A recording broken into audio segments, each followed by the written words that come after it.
Bonjour, salut à tous. Je suis Olawale Joseph Quinn de la compétence musique et je suis très content d'être avec vous dans cette vidéo partageant une connaissance en musique avec vous. Je voudrais dans cette vidéo vous parler sur les accords, l'origine des accords. Et en première position, je vais définir l'harmonie musicale, parler des intervalles et enfin arriver sur l'origine des accords, l'objet de cette vidéo. Veuillez suivre avec toute attention.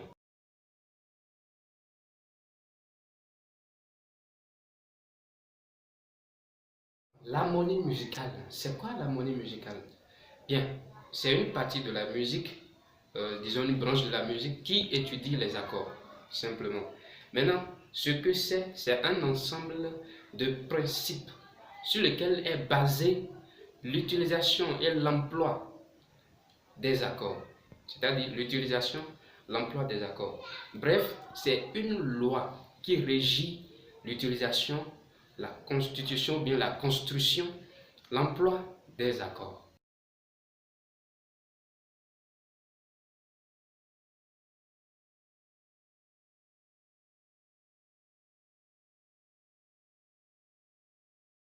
Parlons maintenant des intervalles. L'intervalle, c'est une distance entre deux sons, donc encadrée par deux sons. Et il est exprimé en temps. En mathématiques, on peut parler de centimètres, exprimé en centimètres, kilogrammes, etc. En musique, l'intervalle est exprimé en temps. Et le plus petit intervalle théorique, c'est le demi-ton. Le demi-ton, noté petit t. Donc, comme exemple d'intervalle, demi-ton, ton, un ton, deux tons, trois tons, etc. Maintenant, nous allons catégoriser les intervalles en deux grandes classes. Les intervalles simples et les intervalles redoublés. Mais avant de venir là, pour bien comprendre, il faut savoir ce qu'on appelle octave. Une octave, c'est quoi? C'est un intervalle. C'est un intervalle de 6 tons. Un intervalle de 6 tons. Alors, les intervalles simples sont ceux retrouvés dans une octave, à l'intérieur d'une octave. C'est-à-dire qu'ils ne dépassent pas 6 tons. Et les intervalles redoublés sont ceux qu'on retrouve au-delà d'une octave. Là, c'est redoublé. Comme exemple d'intervalle simple, nous avons la seconde, la tierce, la quarte, la quinte, la sixième et la septième. Intervalle redoublé, nous avons la neuvième, la onzième et la treizième, etc. Alors, maintenant, il faut savoir comment qualifier les intervalles.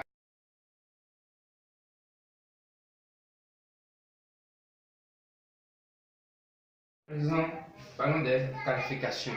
Comment qualifier un intervalle? J'avais parlé des catégories, un intervalle simple, un intervalle redoublé. Mais ce n'est pas encore qualifié. Mais ce que j'avais dit, ça nous permet de comprendre quelque chose. Quand j'appelle le nom d'un intervalle, ça me donne d'indications sur un nombre. Par exemple, je dis seconde.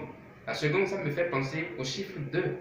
Mais 2 là, ça veut dire qu'à l'intérieur de cet intervalle de seconde, je retrouve 2 degrés. Ça dit 2 notes. Quand on dit degré, c'est pour indiquer un son. C'est pour indiquer un son. Quand on parle de notes, c'est pour nommer un son. Do, c'est un son que j'ai nommé. Tonique, c'est un degré qui veut dire premier son. Maintenant, donc, quand j'appelle le nom d'un intervalle, je dois pouvoir savoir le nombre de degrés que cet intervalle-là contient. Maintenant, pour qualifier l'intervalle, j'ai écrit ici 5 qualifications. Majeur, mineur, augmenté, diminué et juste. Il y en a plus. Dans les livres anciens, on trouve des qualificatifs sus, augmenté et sous-diminué. Ce n'est pas très important. Les choses qu'on garde, ce sont majeur, mineur, augmenté, diminué et juste. Bien, pour comprendre comment ça se passe, je prends les degrés justes. Il y a des degrés qui sont justes naturellement. On a la quarte juste et puis la quinte juste. L'octave aussi est juste, je crois. Bien, quand je prends une quarte juste, comment retrouver les autres qualificatifs? La quarte juste est là. Il me faut juste appliquer une dièse, c'est-à-dire augmenter d'un demi-ton, et je retrouve la quarte augmentée. Juste à augmenter. J'ai la quarte juste, je fais un bémol, je viens en arrière d'un demi-ton. Là, je retrouve la quarte diminuée. Ainsi, je viens de parler de qualification augmentée et diminuée. Pour comprendre les autres, on prend les autres degrés. Les autres degrés qui ne sont pas justes. Alors, je choisis une tierce. La tierce, je reviens ici. Ici, c'est l'exemple de la quarte et de la quinte. Ici, je prends une tierce. Et ça peut être l'exemple aussi de la seconde, de la tierce, de la sixte et de la septième. Voilà. La tierce. Je prends par exemple une tierce majeure. Souvent, dans la gamme majeure, on a les degrés majeurs et les degrés justes. Donc, je prends la tierce majeure. Ça veut dire qu'il y a combien de degrés? 3 degrés dans cet intervalle-là. Bien, on oublie majeur d'abord. Quand on dit tierce, à l'intérieur, il y a 3 degrés. On a qualifié ça de majeur. C'était déjà majeur. Là. Donc, un intervalle majeur. Mais je peux vous dire, l'intervalle majeur, un dit tierce majeur, c'est égal à 2 tons. La tierce majeure, c'est un intervalle de 2 tons. Bien, les autres qualificatifs, j'applique ici une dièse sur la tierce majeure et je retrouve la tierce augmentée. Voilà. Maintenant, quand je reviens en arrière, je fais bémol, je ne vais pas retrouver, comme dans le cas précédent, un qualificatif diminué. Mais dans ce cas, je vais retrouver un qualificatif mineur. Là, je quitte la tierce majeure pour la tierce mineure. Pour retrouver le qualificatif diminué, il faudra encore appliquer un second bémol sur la tierce mineure et je retrouve la tierce diminuée. Donc ici, j'augmente un ton, ça fait tierce majeure, je diminue, enfin j'augmente demi-ton, ça fait tierce majeure, je diminue demi-ton, je retrouve tierce mineure, je diminue encore de demi-ton, je retrouve tierce diminuée.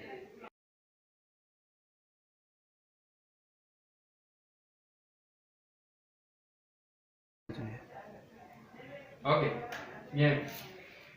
Pour récapituler, on a parlé des catégories d'intervalles simple, redoublé. On vient de voir les qualifications. Et à présent, nous allons voir une particularité, bon, une spécificité, j'allais dire, les intervalles harmoniques. Avant d'y venir, on a dit,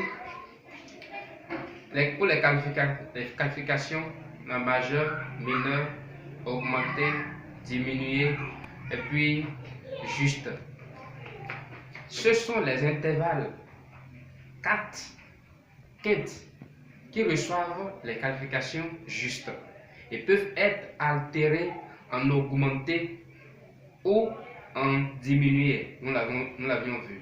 Et les autres intervalles, la seconde, la tierce, la sixte et la septième, reçoivent les qualifications majeures et mineures et peuvent être altérés en augmenter et diminuer. Nous avons vu aussi comment le faire.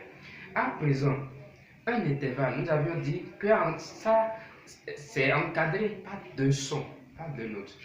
Ça veut dire que lorsqu'on joue un intervalle, on entend simultanément 2 sons. Nous allons entendre simultanément 2 sons quand on joue un intervalle. Alors, cet air qu'on entend, qu'on reçoit, c'est ça. Ça donne une couleur au fait.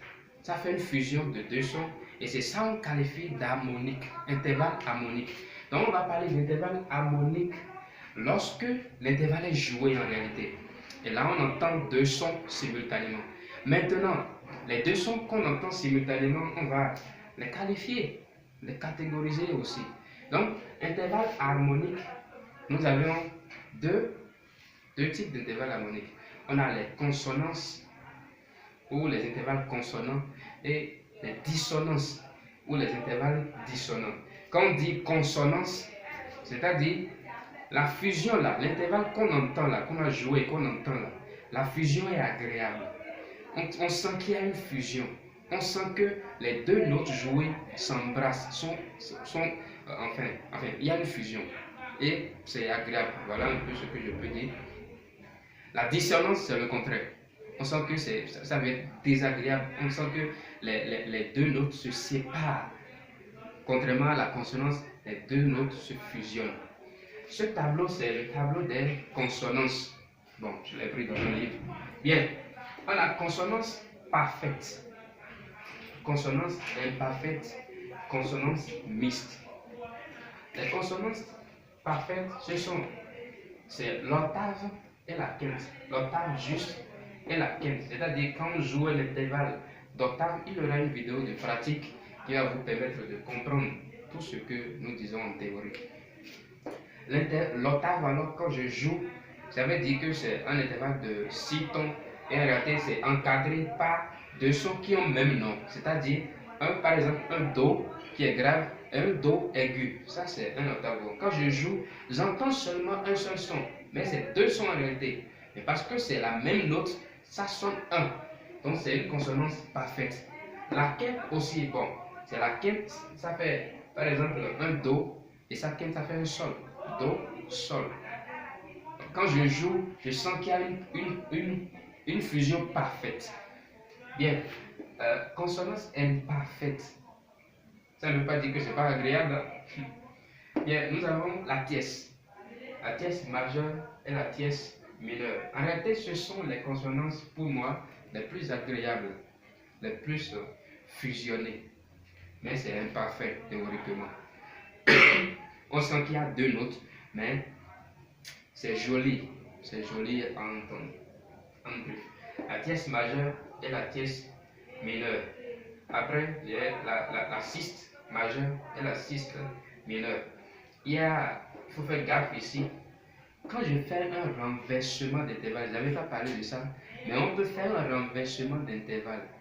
C'est-à-dire, j'ai un intervalle, une tierce que je veux renverser. C'est-à-dire, j'ai deux notes qui forment un intervalle de tierce. Maintenant, je ramène la première note en haut. Je retrouve son degré en haut, ou bien je ramène l'autre en bas. Bon, ceux qui s'y connaissent comprennent un peu déjà ce que je dis. En pratique, les autres vont plus comprendre. Quand je fais un renversement de tierce, je trouve en réalité un intervalle de sixte. Donc ça, c'est en parenthèse. Consonance mixte. Là, c'est genre à la fois parfait et imparfait. C'est une résultante en réalité. Et là, c'est seulement la 4. C'est seulement la 4. La 4 se retrouve entre la tierce et la quinte.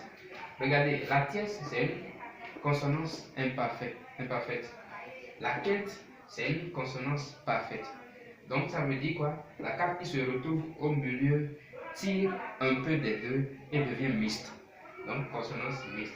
Alors, pour les dissonances, tous les autres intervalles sont dissonants. Tous les autres intervalles sont dissonants.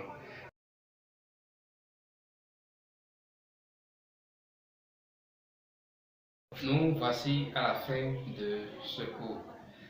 J'espère bien que vous avez aimé, vous avez compris. N'hésitez pas à poser de questions. Posez de questions pour comprendre. Il n'y a pas de questions bêtes, posez de questions.